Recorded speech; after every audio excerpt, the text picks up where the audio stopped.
Support WrestleTalk! Give us a subscribe. Thanks for your support on Patreon, The Rocket, Dan Van Sky.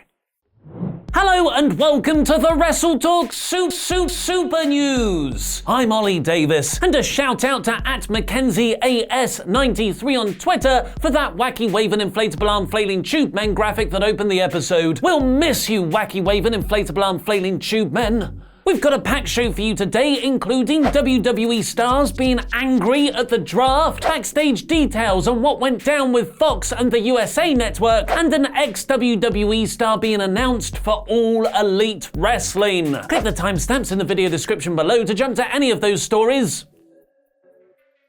right now, and answer our question of the day in the comments down below. Who would be your top WWE draft picks? Because I'll be answering comments from out of nowhere saying, it's obviously my boy Byron Saxton.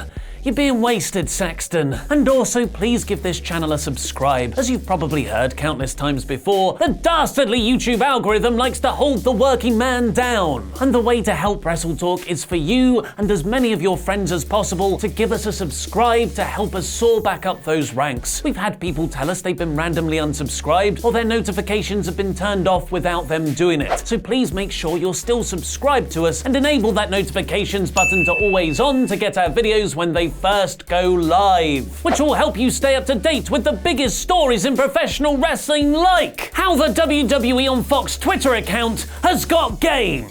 Maybe should have followed that up with a sexier story. WWE's general social media game pretty much shares the same tone of their TV commentary and North Korean propaganda, always bigging up their own accomplishments and talking in a form of buzzword Tourette's, occasionally just yelping, "the big dog," or "it is boss time." Many things were expected from WWE's $1 billion 5-year deal with their new TV network Fox, a more sports-orientated approach, a larger reach in North American homes. But few predicted the only good addition so far would be Fox's official WWE Twitter account. Cageside Seats has amassed some of the account's best, which includes this tweet promoting the start of last Friday's draft. "Tomorrow we say goodbye," with an in memoriam graphic of the wild card rule, replying to a fan asking who's running the account because they're awesome, to which Fox replied, "Vacant." Yet another entry into Vacant's Hall of Fame-worthy career, and a third-degree level burn to patchy wrestling reporter Brad Shepard, who tweeted about the draft,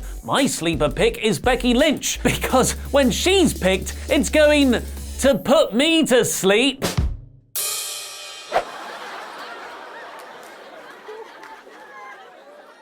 Jokes. So the Fox account made fun of Shepard's style of not really fact-checking his reports. Well, if a WWE insider says it in his bio and everything, says so, then it's over for the man. Tweetality.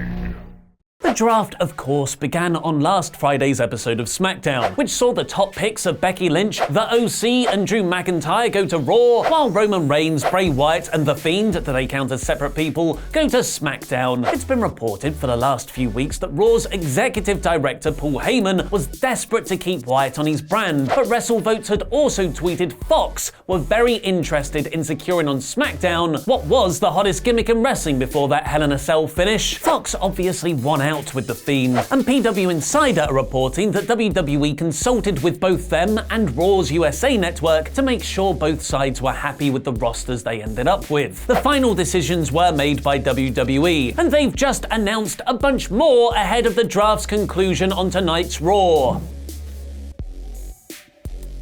Because some wrestlers are just too big time to be announced on TV, WWE.com has now announced that Apollo Crews, Drew Gulak, Heath Slater, Tamina, and the B-Team will be drafted to SmackDown, and EC3, Eric Young, and Sin Cara will go to Raw. Young took the news particularly well, tweeting, "Raw, huh? Once I'm given a chance, I will show everyone what I and millions already know. I am a world-class performer, a world-class man, and a world-class man." Maniac. Hashtag underrated, hashtag underused, hashtag world class. Good luck with that. What's interesting here is the possible fate of 205 Live. With Gulak being its top champion in recent months before losing the Cruiserweight title, now renamed the NXT Cruiserweight title, to Lio Rush on last week's episode of NXT. With the 205 Live roster being spread out amongst the Raw and SmackDown main brands, this could be yet another sign that the show doesn't have long left and will be cancelled in the coming months. Joe Rawley helpfully pointed out the draft news to one wrestler. Hey EC3, I don't know if you know this or not, but you're staying on red, bro. But EC3 was already well aware and already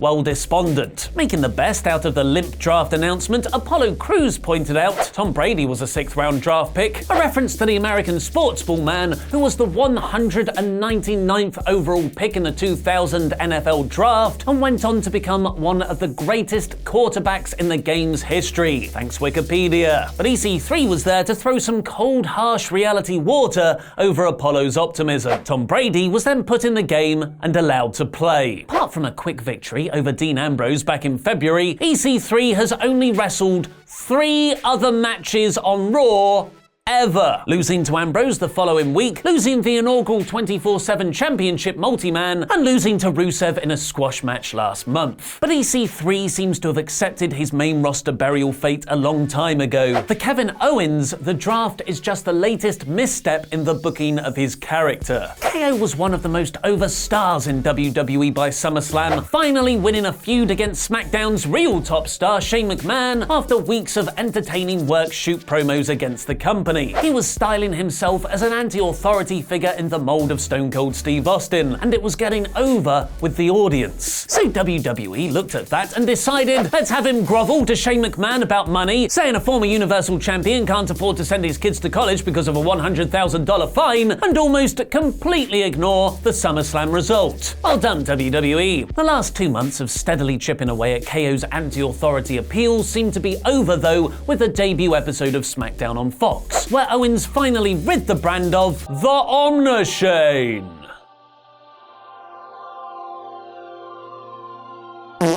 Beating him in a ladder match and firing McMahon from the show. And he was rewarded for all that by being sent to the other brand he didn't end up saving. It's not the worst move, because Owens is unfortunately in need again of a refresh, but it does also waste the potential of KO saying he saved the show he's on, SmackDown, from the clutches of the McMahons, positioning him as one of the brand's top babyfaces. Apparently, on hearing the news that he was drafted to Raw on Friday night, as the draft picks are genuinely kept hidden from the majority of the wrestlers, Owens was so angry he cut an honest promo to WWE.com. A promo potentially too honest because the website never ended up using it, which KO continued to be angry about on Twitter. Last night, the WWE digital team asked me for my thoughts after I was drafted to Raw. I gave them a very honest, heartfelt answer. They decided not to post the footage because I appeared to be angry. I was angry, I still am. Round 3, looks like I still have lots to prove. Strong words, slightly undermined by his profile picture of his pet cat doing a funny pose. The poor guy, I wish I could tell him to hang in there and that everything's going to be okay one day.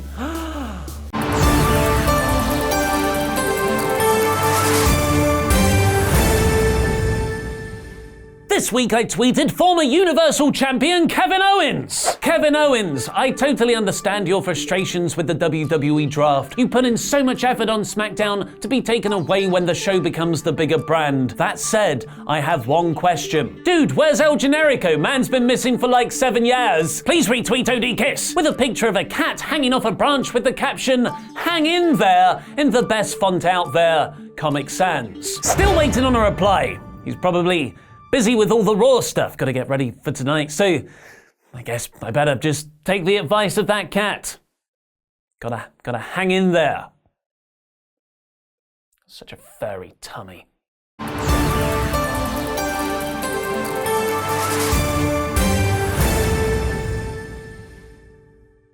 And Owens and EC3 aren't the only wrestlers raising questions on Twitter about the draft, as even before the picks conclude tonight on Raw, Cesaro has tweeted, "Free agent." Despite being part of the first pool of picks, Cesaro wasn't drafted on Friday's episode, and unlike EC3, Eric Young and the B-Team, he wasn't announced for a brand on WWE.com either. This could mean WWE are ignoring their own rules and will just end up drafting him on Raw tonight. Or it has raised speculation he could be on his way down to NXT to help it in the Wednesday Night Wars, possibly reuniting his celebrated Ring of Honor tag team, the Kings of Wrestling, with Cassius Ohno. NXT's Killian Dane certainly seemed excited at the prospect, replying to Cesaro, "Come fight me." Cesaro to AEW confirmed. Or more appropriately for right now, former ECW and WWE star to AEW confirmed. Former ECW champion and SmackDown and TNA color commentator Tazz has been talking about returning to announcing in recent weeks on his popular radio show. And now Cody Rhodes has revealed